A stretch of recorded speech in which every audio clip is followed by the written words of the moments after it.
Ranabaali Vijay Devarakonda 14వ cinema. దీనికి రాహుల్ సాంకృత్యన్ దర్శకత్వం వహిస్తున్నారు.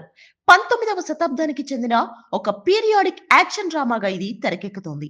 అప్పటి బ్రిటిష్ పాలనలో జరిగిన కొన్ని యథార్థ చారిత్రక సంఘటనల ఆధారంగా ఈ సినిమా రూపొందుతోంది. టాలీవుడ్ యూత్ ఐకాన్ విజయ్ దేవరకొండ మరోసారి తన సినిమా ఎంపికతో హాట్ టాపిక్ గా మారాడు.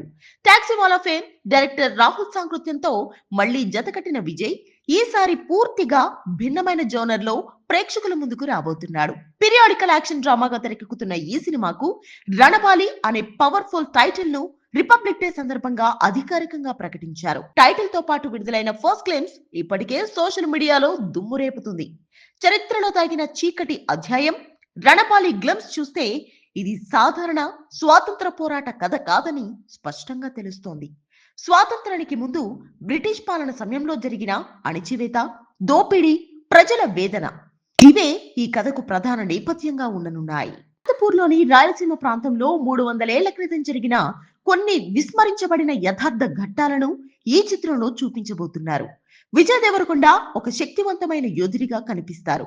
రష్మిక మందన్న జయమ్మ అనే పాత్రను పోషిస్తుంది. హాలీవుడ్ నటుడు ఆర్నాల్డ్ వోస్లు బ్రిటిష్ అధికారి సర్ థియోడర్ హెక్టర్ అనే విలన్ పాత్రలో నటిస్తున్నారు.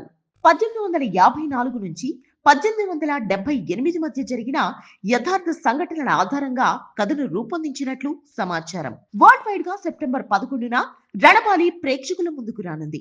మైత్రి మూవీ మేకర్స్ బ్యానర్ పై నవీన్ యర్నేని, వై రవిశంకర్ భారీ బడ్జెట్ తో ఈ చిత్రాన్ని నిర్మిస్తున్నారు.